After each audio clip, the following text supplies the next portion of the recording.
G'day everyone, I've got another 1 Series BMW in the shed. So this time I've got to do the front brakes. Now I've already done this right hand side, so I'm going to film the left hand side. Now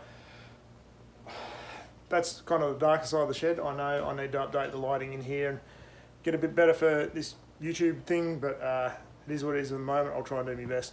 Now obviously first thing you need to do is take your wheels up, jack up your car, take your wheels up, all that base stuff. The reason why these are replaced, one, the pads are a little bit worn, but these are beyond minimum thickness, so yeah, they need to be done. You notice I've cleaned all this up. These wheels were a nightmare to get off, but anyway. Okay, tools and consumables you'll need for this job.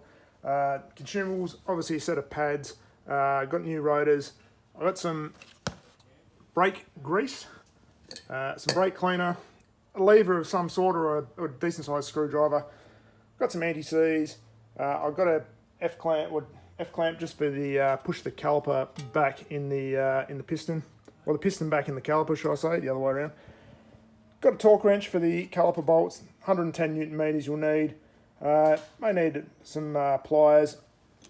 I've just got a in-hex socket on the ratchet, but you'll need a 6mm for here. And I've got a soft hammer because that'll probably require knocking off. So first up, we're going to remove this little grub screw here from the caliper, and then we're going to move on to the back and do the 2 caliper bolts.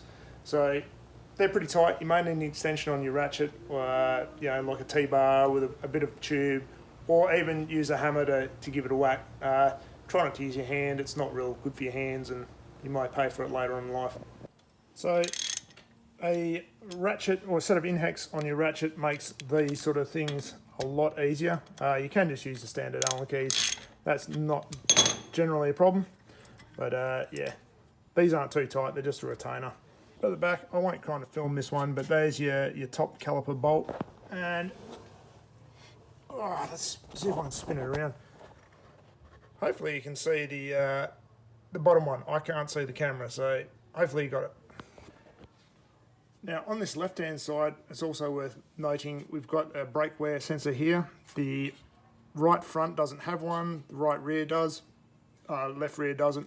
Now these normally just pull straight out away from the caliper, but because of the wear on the brake disc, I think this is catching up there, so I don't want to pull it out just yet. I'm going to basically get my lever in here and wedge this caliper forward to try and push this piston back in the caliper a little, so I've got room to get the whole caliper up and out away from that lip, because I don't know if you'll see it there, but yeah, there's quite a lip there. These things are like 2mm under by minimum. So I'll push that caliper back, so you can see how there's quite a bit of a protrusion on that wear sensor, so that just can't get past the lip in the brake disc, but like I say, they just pull straight out of that. So those style of wear sensors, they're kind of a one-shot deal, so when they wear and trigger your warning, you're going to have to replace them because they just basically create an open circuit. Keep that in mind if you ever get the brake warning trigger come up. So 2 of those caliper bolts. Now I forgot to mention in the required tools, they're an 18mm head, so I just remember that. So with those bolts out, that caliper is kind of free to slide up and away. I'm going to put a camera down because this is one-handed and it's not easy. So I got that caliper up out of the way. Now we're going to have to strip these pads out. You got I'm not actually sure what this buddy does. It doesn't really hook onto anything in particular, but there's replacements of those.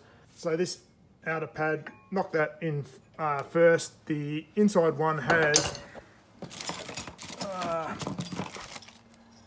a retaining clip like that, so that kind of holds it into the piston, so you need to just be aware when you lever that out. You may get some resistance. Now this may require, they may just fall off, they may not. This one's not going to, so just a soft mallet just at the back.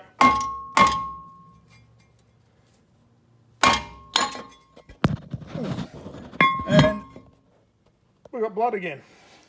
That kind of hurt a little bit, just trying to catch that. Try not to drop it on myself.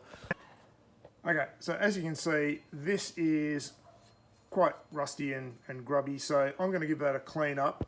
Now, I've just got the old Scotch Brite on the grinder. That'll give it a clean up. You can use a wire wheel, whatever you got. You can use by a bit of sandpaper by hand, however you want. But yeah, just clean up all that rusty crap and make it all nice and shiny. Like, yeah, look, easy, huh? Finally decided to put the camera on a tripod. Now, while you've got all this apart, it's a good time to split the caliper bracket from the caliper. Give these pins, the slide pins, a bit of a clean up, and I always throw a little bit of brake grease on them. It's one of those things, don't need much on these. A little goes a long way. There's so much thing as too much. And before we go putting the new pads in as well, I'll just use the F-clamp. Now you can use brake specific tools for this task, but just pushing the piston back in the caliper, just the old F-clamp seems to work well. For me, never had a problem. While you're doing this, it's a good idea as well to keep an eye on the brake reservoir, just to make sure that it's not going to overfill and spill anywhere, especially if, yeah, depends on how long it's been done. Now that's all done, we can throw the caliper bracket back on, and then we'll start throwing the brake pads in. Now these obviously just slide straight in. You may have to tweak these little retaining tabs a little bit. I had to on the other side, it just wasn't working very well. So I'm just putting these in before I put the brake rotor in, just so I can hang the caliper on its bolt.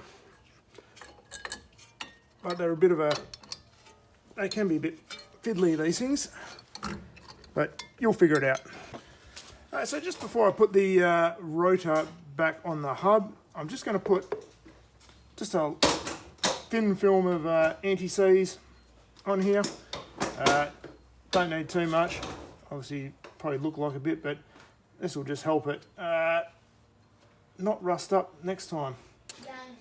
And before I put the rotor in, I'll give it a quick clean with brake cleaner, just to get rid of any likely greases and dirt and all that sort of stuff that's on it from manufacturer. Then just do both sides, and then that's ready to go on the hub.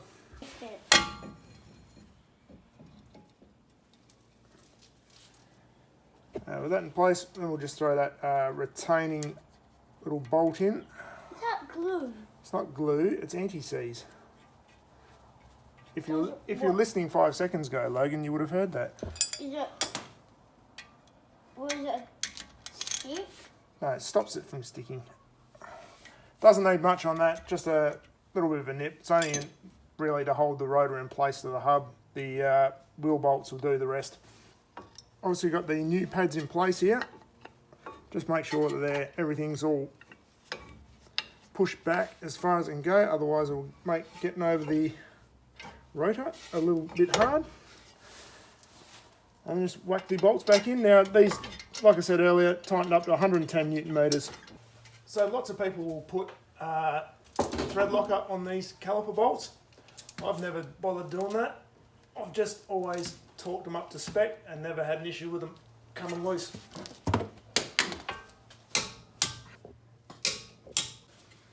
Very important as well, while you're here, don't forget to put your wear sensor back in place. So that should just push straight into the caliper there. That's all you need to do. It holds itself in with its own retainer, and it's not going to go anywhere.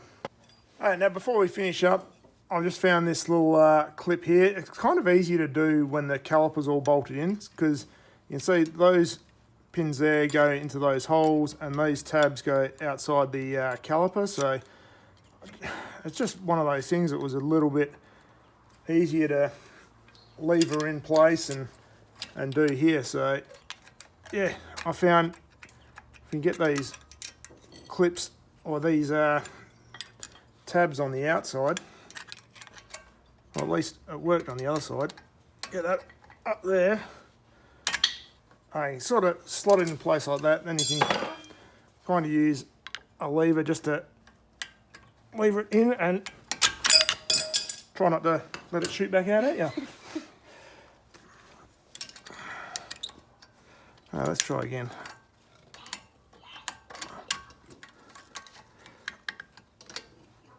Alright, put that in like that. I found you need to lever it in. And not try to make it shoot back at you. Yep.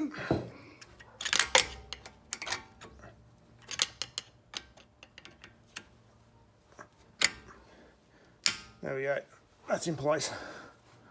So there's a little lip just inside there with those little tabs hooked back in on. They can't go anywhere. Like I said, I'm not really sure what exactly they do. Anyway. Okay, so everyone, so that's pretty much a full brake replacement on these. Now, before you go driving anywhere, give your brake pedal a couple of pumps. Make sure that piston is and the pads have all seated properly. And we've got vanilla ice here. And What? you're too young to get that reference probably, but anyway. And bedding procedure. Now, where are we? In most brake pads, you'll have a piece of paper that will have the specific bedding procedure for those pads. So follow that, and yeah, you can't go wrong. So thanks very much for watching. If you like this video, got some use out of it, maybe consider a super thanks. But anyway, if you'd like to see how to do the rear brake rotors on a 120D, go check out this video.